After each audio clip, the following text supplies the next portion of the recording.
네, 뉴스 분석 함께할 두 분 소개하겠습니다. 구자홍 동아일보 신동아팀 차장, 성일광 고려대 중동 이슬람센터 교수 함께합니다. 어서 오세요. 네, 지금 현재 중동 지역에서 이스라엘과 하마스의 무력 충돌이 계속되고 있는데요. 지금 현재 이스라엘에 치료 중이었던 우리 국민들이 무사히 어젯밤에 귀국했다, 이런 소식이 들리고 있습니다. 그렇습니다. 어젯밤 10시 45분에 우리 교민과 그 일본인 그리고 싱가포르인을 태운 이 KC-330 이 수송기가 이 서울 성남공항에 무사히 이렇게 도착을 했습니다. 지금 이렇게 보시는 모습을 보면 그 이스라엘의 이제 어떻게 보면 분쟁 지역에서 굉장히 마음을 졸이고 계셨을 교민들이 안전하게 우리 군용기를 타고 한국으로 귀국하는 모습을 보고 계십니다. 지금 영상에 보시면 수송기가 한 대 보이는데 이 수송기가 좀 사연이 있는 특별한 수송기죠? 그렇습니다. 이 KC-330 시그너스는 일반적으로 이제 다목적 이 공중 급유 수송기거든요. 네. 그런데 최근에 뭐 아프리카라든지 또는 중동 지역에서 이렇게 분쟁이 있었을 때, 그러니까 이슬람도 원래는 이제 전기 항공편이 있습니다. 대한항공이 일주일에 3회 정도 전기 항로를 운행을 했었는데 이렇게 이제 군사적 충돌이 발생하다 보니까 전기 항공편으로만 우리 교민을 수송하기는 상당히 좀 어렵고 또 급박하기 때문에 급히 가서 우리 교민을 수송해 올 필요가 있었기 때문에 아마 정부 당국에서는 수송기를 급파해서 우리 교민들, 귀국을 희망하는 우리 교민들을 무사히 한국으로 이렇게 수송한 것으로 보입니다. 네, 지난 7일 시작된 이스라엘과 팔레스타인 무장정파 하마스 간 무력 충돌이 일주일째 이어지면서 양측 사상자가 10,000명을 넘어선 가운데 이 이스라엘군이 곧 가자시티를 공격할 것이라며 격렬한 지상전을 예고했습니다. 직접 보시죠.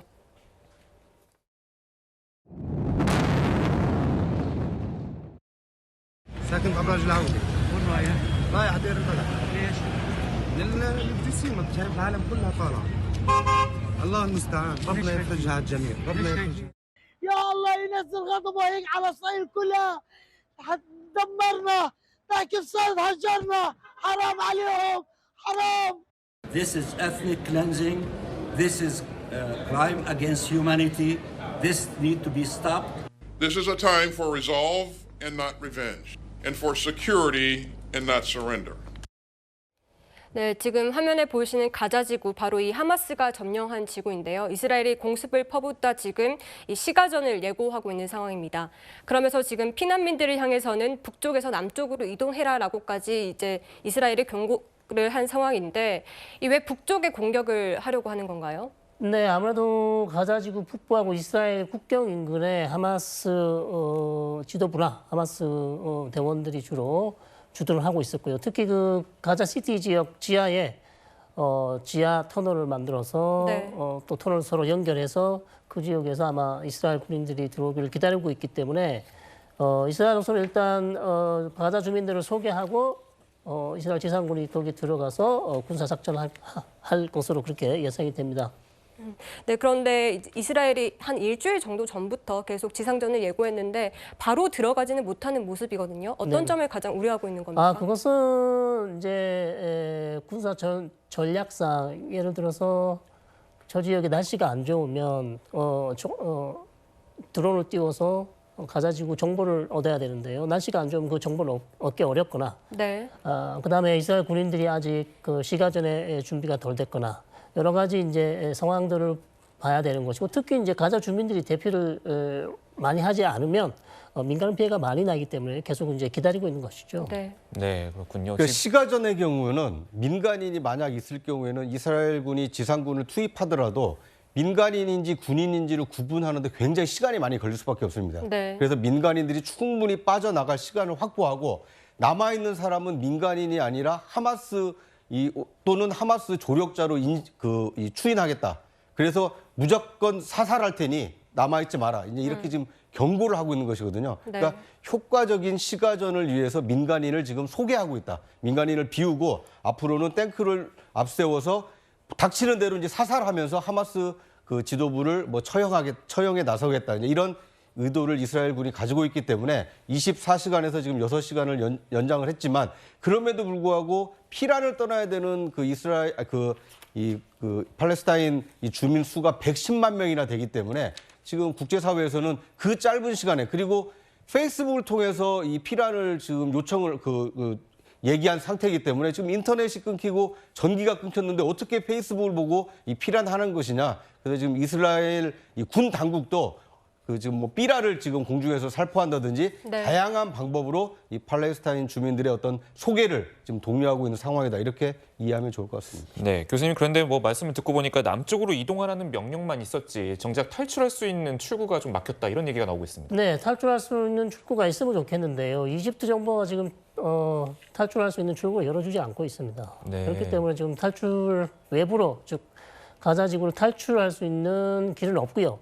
쉽게 말해서 이제 가자지구 남부 쪽으로 다 피난을 해야 되는 그런 상황이죠. 왜냐하면 일단 군사작전 지역은 가자지구 북부가 될 테니까요. 네. 네, 그 하마스도 지금 이스라엘 아이들의 시신을 이제 발견하면서 참수했다는 얘기가 나오면서 이 국제 여론이 안 좋아졌는데 이 이스라엘군이 지상전까지 펼치게 된다면 이스라엘도 국제사회 비판을 피할 수 없을 것 같아 보이거든요. 네, 그렇습니다. 뭐 항상 그 이스라엘이 가자지구에 지상군을 투입하게 되면 가자 주민들, 특히 민간인들의 피해가 또 늘어날 것이고, 그러면 국제사회의 비판도 이제 급증할 텐데요. 이스라엘로서는 지금 다른 선택이 없어 보입니다. 왜냐하면 자국민 1,300명이 일주일 사이에 이미 사망을 했기 때문에 지상군을 투입해서 지금 이스라엘군의 지상 작전의 가장 큰 목표는 하마스 최고 지도부. 네. 예를 들면 이제 야흐야 시누아르라는 최고 지도자. 그 다음에 하마스의 무장 단체죠. 이스아딘 알까슴의 지금 사령관이라고 하는 사람이 있습니다. 무하마드 데이프라는 사람. 이 두 사람을 지금 사살 혹은 뭐 생포하든지 그것이 가장 큰 목표라고 할 수 있겠습니다. 네, 그렇군요. 어쨌거나 지금 하마스가 이제 뭐 집단 학살 그런 의혹이 제기되고 있는데 구정치장님 네. 여론을 의식한지 모르겠지만 자작극까지 뭐 한 게 있다 뭐 그런 얘기가 그렇습니다. 있습니다. 그러니까 이제 그 뭐 이 이스라엘의 폭격으로 소녀가 희생당했다라고 하면서 이제 장례식을 치렀는데 그런데 자신들이 공개한 동영상을 자세히 보니까 실제로 죽은 소녀가 아니라 인형을 이 소녀로 둔갑해서 장례식을 치는 것으로 나타나서 이 지금 하마스가 어떻게 보면 이 가짜 뉴스를 통해서 여론전, 선전전을 나서고 있는 거 아니냐. 그러니까 실제로 이스라엘 폭격으로 주민들이 죽은 것으로 호도하기 위해서, 그러니까 이스라엘 공격으로 많은 민간인이 피해를 당하고 있다는 것을 알리기 위해서 저렇게 인형을 활용한 이 자작극까지 벌이고 있는 거 아닌가. 그래서 실제로는 뭐 얼마나 많은 민간인이 희생됐는지 아직 확인은 안 되고 있습니다만 하마스 측에서는 지금 피해 상황을 좀 부풀리고 있다. 이걸 보여줄 수 있는 그 가짜 인형 사건이 아닌가 하는 생각이 듭니다. 네, 이 양측이 강력하게 서로를 공격하고 있지만 실제로 이스라엘과 하마스의 군사력 차이는 어마어마합니다. 이스라엘부터 보시면 지금 현역이 16만 명을 넘어서고요. 하마스는 2만 명 정도 됩니다. 그리고 이스라엘은 최첨단 무기들을 여러 갖추고 있지만 이 하마스는 재래식 무기를 위주로 갖추고 있다. 이런 분석들이 나오고 있는데 교수님, 이 하마스가 본인들이 열세인 걸 분명히 알고 있었을 텐데도 불구하고 이렇게 가자지구에서 먼저 공격을 퍼부었던 그 이유는 뭐라고 보십니까? 한 두 가지 정도로 말씀드리면 기본적으로 하마스라는 단체는 이슬람 저항 운동 단체입니다. 그럼 누구에 대한 저항인가? 이스라엘에 대한 저항이겠죠. 왜냐하면 이 하마스에게는 이 팔레스타인 전체 영토가 이스라엘 것이 아니라 이슬람 종교의 유산입니다. 그래서 그 전체 영토를 다른 누구도 이 영토를 주장할 권리가 없는 것이죠. 자기들이 이 영토의 주인이다. 그래서 이 영토를 주지 않으면 우리한테 넘겨주지 않으면 그리고 우리가 여기에 팔레스타인 국가를 세우지 않으면 우리는 죽을 때까지 결사항전하겠다. 이것이 이제 이 사람들의 목표이기 때문에 당연히 이번에도 기습 공격을 했고요. 두 번째 또 분석 전문가들이 하는 얘기는 현재 지금 사우디와 이스라엘의 관계 정상화를 아주 협상을 열심히 해오고 있었습니다. 미국의 중재를 하고 있었죠. 그런데 이란이 이 정상화를 아주 지금 반대하고 있고 또 이 실제로 사우디와 이스라엘의 관계가 좋아지면 중동 지역 내에서 이란의 입지가 완전히 좁아집니다. 네. 그다음에 하마스는 누가 지원했습니까? 지금까지 이란이 가장 많이 지원한 단체입니다. 쉽게 말해서 이란의 대리 조직이거든요. 그래서 이란이 아무래도 하마스를 이용해서 이스라엘과 사우디 관계 정상화를 방해하기 위해서 이번 아주 이런 기습 공격을 한 게 아닌가 이런 분석도 지금 나오고 있습니다. 예, 결국에는 뭐 두 번째 말씀하신 거는 외교적인 측면에서 봤을 때 이제 하마스가 사우디와 이스라엘 간의 관계가 좋아지면 고립될까-봐 약간 그런 우려가 있다라고 보이는 것 같은데 사우디가 중동에서 차지하는 그런 무게 그런 것들에서 좀 설명 좀 해주시죠. 네, 사우디가 중동에서 차지하는 위치가 상당하죠. 왜냐하면 일단 이슬람의 1대 2대 성지가 지금 사우디에 있지 않습니까? 메카와 메디나가 사우디에 있고요. 그래서 전 세계 무슬림들은 사우디를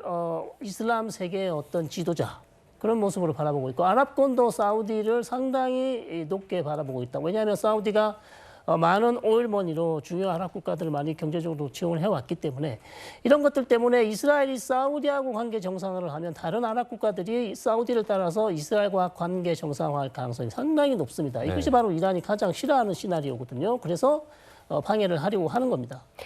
이스라엘과 그렇게 관계 정상을 하게 되면 그만큼 또 미국의 영향력도 중동에서 커진다고 봐야겠죠. 당연합니다. 지금 미국과 사우디 관계가 별로 좋지 않지 않습니까? 이런 안 좋은 관계를 이스라엘과 사우디 관계를 중재함으로써 미국과 이스라엘, 사우디 어떻게 보면 삼각편대가 만들어져서 이란을 고립시킬 수 있는 것이죠. 네, 지금 이스라엘과 그 사우디의 관계 정상화 얘기가 나오면서 이 30년 만에 중동에서 대탕트가 이루어질 수 있다. 이런 기대감도 흘러나왔는데 지금 사우디가 일단 국가 관계 정상화는 중단하겠다고 말을 한 상태거든요. 앞으로 이런 평화 전선은 조금 일단 중단된다고 봐야 될까요? 그렇습니다. 아무래도 사우디가 공식적으로 발표를 했습니다. 현재 이스라엘과 사우디 관계 정상화를 열심히 했으나 이 전쟁 중에는 잠시 중단하겠다. 그러나 제 생각으로는 사견으로는 전쟁이 끝나면 다시 관계 정상화를 재개할 가능성이 높다 이렇게 생각합니다. 네.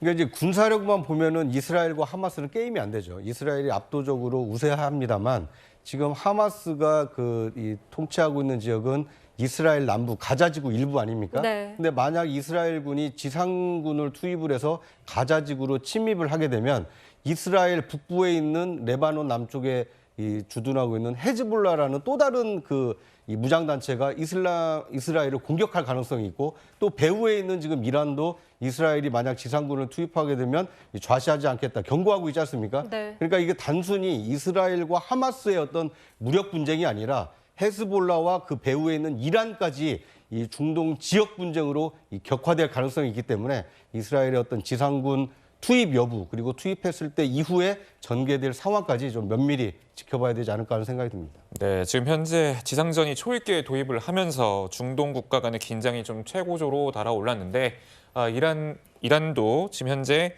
나서고 있는 상황입니다. 이스라엘 가자지구를 공격할 경우 개입할 거다. 당장 멈추지 않으면 통제 불능이 닥칠 것이다라고 얘기를 하고 있고요. 지금 방금 두 분께서 말씀해 주셨지만 헤즈볼라도 완전히 준비돼 있고 행동할 때가 오면 행동할 것이다라고 하는데 구장훈 차장님, 네. 이스라엘군의 가자지구 투입이 되면 사실상 이란이 참전한다, 자동 참전이 된다, 그렇게 봐도 될까요? 네.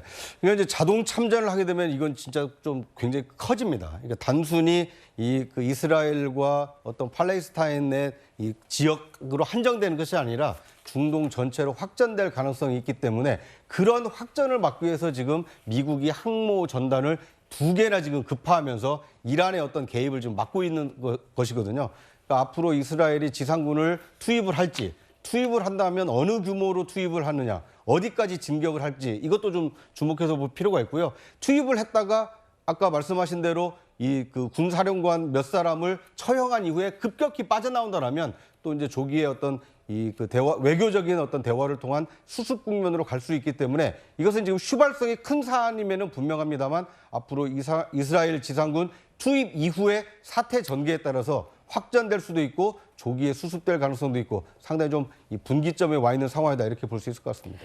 알겠습니다. 교수님, 지금 미국은 어쨌든 우크라이나전도 펼치고 있기 때문에 이 중동전까지 펼치게 되면 굉장히 부담이 클 텐데 앞으로 이 전쟁이 언제까지 장기화될 거라고 보십니까? 이제 지상군이 들어가는 초기입니다. 그렇기 때문에 지상군이 들어가서 하마스 사령관을 사살하거나 생포하는 것이 가장 큰 목표고요. 두 번째 목표는 가자지구의 하마스의 기반시설, 인프라, 그다음 무기, 그다음에 군사시설 이런 것들 다 파괴하는 것이기 때문에 그러나 이것이 다 지하 터널에 다 만들어져 있어서 네. 모든 터널을 다 일일이 다 수색을 해야 되는데 상당히 시간이 많이 걸릴 것으로 그렇게 보입니다. 그래서 최소 한 달에서 길게는 2달 이렇게 예상을 하고 있기 때문에 조만간에 빨리 끝날 가능성은 상당히 낮다. 이제 이렇게 볼 수 있겠습니다. 그래도 이제 미국의 중재로 어느 정도 중동 전쟁으로까지 확전될 가능성은 조금 낮다고 보시는 거군요. 그것도 지금 장담할 수 없는 상황이라고 봅니다. 왜냐하면 헤즈볼라가 저렇게 발표를 했기 때문에 네. 지상군이 투입된 이후에 3일 내에 헤즈볼라가 참전할 가능성이 높다. 그게 저는 변곡점이라고 봅니다. 만약에 그때 헤즈볼라가 참전을 하지 않으면 조금 긴장이 좀 고조가 되지 않겠지만 그러나 만약에 그 사이에 헤즈볼라가 참전을 하게 된다면 사실상 이번 전쟁은 완전히 다른 양상으로 가게 되는 것이죠. 그래서 이스라엘의 남북 두 개의 전선에서 이제 전쟁을 하게 되는 것이고 여기에서 이제 미국의 역할이 중요한데 미국은 적극적으로 아마 이스라엘을 지지하고 또 무기도 제공해 줄 것으로 그렇게 예상됩니다. 네, 네, 알겠습니다. 예, 알겠습니다. 지금까지 중동 지역에서 지금 벌어지고 있는 무력 충돌 짚어봤고요. 말씀 들어보니까 지금 쉽게 끝날 것 같지는 않습니다. 지금까지 성일광 교수님 모셨습니다. 감사합니다. 감사합니다.